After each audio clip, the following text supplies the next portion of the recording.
शीत युद्ध इसलिए हुआ, सभी लोग ध्यान सुनो, शीत युद्ध इसलिए हुआ क्योंकि जापान पर अमेरिका ने परमाणु बम गिराया। जब परमाणु बम नागासाकी में हिरोशिमा पर 9 अगस्त 1945 को गिरा दिया तो वह दुनिया का सबसे पावरफुल देश बन गया। कौन? अमेरिका। तो अमेरिका यह बोला कि पूरे दुनिया पर मेरा अधिकार होगा। किसका अधिकार होगा? मेरा। तो उसके विपक्ष में कोई खड़ा होने वाला नहीं था, लेकिन खड़ा कौन हुआ? रूस यानी सोवियत संघ। इसको हम आज के जमाने में क्या बोलते हैं जी? रूस बोलते हैं, ठीक है। और जब सोवियत संघ था तो ये 15 गणराज्य थे। कितने थे? गणराज्य। 15 गणराज्य थे, जिसमें टूटा और मुख्य देश जो बना वो बना कौन बना? रूस बना। आ रही बात समझ में? तो सोवियत संघ बोला कि नहीं, दुनिया पर आपका ही अधिकार नहीं होगा, मेरा अधिकार होगा। तो इन लोगों के बीच युद्ध होना मतलब संभवतः तय था, ठीक है। थोड़ा सा हम छोटा एक मैप यहाँ पर बना लेते हैं भारत का, ठीक है, और थोड़ा सा हम इसमें दिखा देते हैं आपको, ठीक है। अब ये भारत में ये है,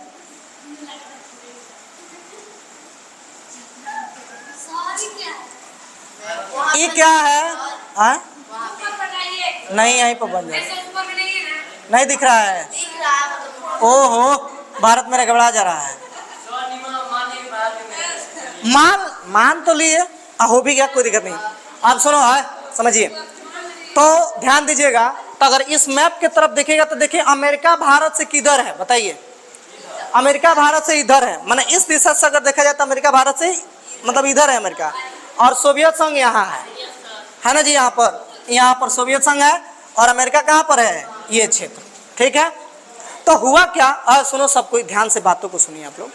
तो हुआ ये कि अमेरिका और सोवियत संघ के बीच में भारत पड़ता था। तो अमेरिका सोचा कि हम भारत को मित्र बना लें, और सोवियत संघ सोचा कि हम भारत को मित्र बना लें, ताकि आसानी से हम एक दूसरे का क्या कर सके? जवाब दे सके।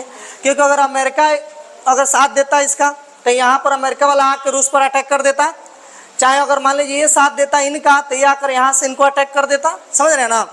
तो लेकिन पंडित जवाहरलाल नेहरू प्रधानमंत्री यह सोचे कि अगर हम इसके तरफ से जाते हैं तो ये दुश्मन बनेगा, और इसके तरफ आते हैं तो वो दुश्मन बन जाएगा। दोनों दुश्मन बन जाएंगे, कोई ना कोई एक तो दुश्मन बनेगा। मान के चलिए कि आप कहीं दो व्यक्ति लड़ रहे हैं, बीच में आप जा रहे हैं छुड़ाने, तो किसी को पकड़ लीजिए, कोई मार रहा है तो ये सोचेगा ना कि वो उसके तरफ से आया है। तो इसीलिए आजकल के जमाने में लोग झगड़ा नहीं छुड़ा रहे हैं। हाँ, जो जाएगा वही। तो यही मेन कंडीशन हुई थी शीत युद्ध के दौरान, समझ रहे हैं आप लोग। देखो सुनो, तो अमेरिका और रूस दोनों के प्रस्ताव को पंडित जवाहरलाल नेहरू नकार दिए, क्योंकि हमारा देश अभी उस समय क्या था? गुलाम था, 1945 में, है ना। ताकि हमारा देश आज़ाद हो जाए, और हमारी देश की अर्थव्यवस्था बहुत खराब है, जब देश हमारा आज़ाद होगा फिर हम किसी के गुलाम हो जाएंगे। अगर किसी के पक्ष में जाता अमेरिका चाहे सोवियत संघ के बीच, तो ये बताइए गुलाम होता कि नहीं? तो इससे यह उन्होंने दिमाग लगाया कि हम किसी की तरफ नहीं जाएंगे, हम गुट निरपेक्ष रहेंगे। क्या रहेंगे जी? गुट निरपेक्ष। गुट निरपेक्ष मतलब ये हुआ कि ना हम अमेरिका की तरफ रहेंगे ना सोवियत संघ, तब जाकर के अकेले रहेंगे। इसी को बोला जाता है गुट। क्योंकि दो गुट था, अमेरिका और सोवियत संघ कितना गुट था? 2। आप दोनों से अलग रहेंगे तो क्या कहेगा? गुट निरपेक्ष। बोर्ड में क्वेश्चन बनता है 2 नंबर का, ठीक है ना जी। गुट निरपेक्ष क्या है? तो लिखेंगे कि शीत युद्ध के दौरान, शीत युद्ध में सोवियत संघ और अमेरिका के बीच जब हो रहा था, तो दोनों देशों ने भारत को अपनी तरफ मित्रता का प्रस्ताव रखा, जिसमें भारत ने ना अमेरिका का साथ मित्र बनाया ना सोवियत संघ को मित्र बनाया, वो अकेले रहा। इसलिए उसको गुट निरपेक्ष कहते हैं। अपना दिमाग से लिख देंगे। आई बात समझ में? तो ये बोला जाता है गुट निरपेक्ष। तो ये बताइए, तो क्वेश्चन ये भी आ जाएगा कि पहली दुनिया कौन था? यूएसए। दूसरी दुनिया कौन था?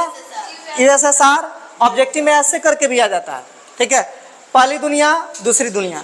रूस, और रूस में कितने गणराज्य थे? 15, जिसमें से टूटा तो मुख्य कौन बना? रूस। अब ये बात बताइए कि शीत युद्ध में जीत किसकी हुई? अमेरिका का। जीत कौन गया? अमेरिका। लेकिन एक बात जानिए, क्या शीत युद्ध में लड़ाई हुआ नहीं हुआ।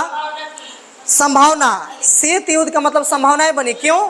क्योंकि यहाँ पर बहुत ठंड पड़ता है और अमेरिका जब इस पर युद्ध करने के लिए जब गया तो वहाँ बहुत बर्फ जम गया था पूरे जल में, तो वे लोग युद्ध नहीं कर पाए, ठीक है। और इधर से जाते लड़ने तो दूरी बहुत ज़्यादा हो जाती, युद्ध नहीं लड़ पाते, इसीलिए संभावनाएं बनी लेकिन युद्ध नहीं हुआ।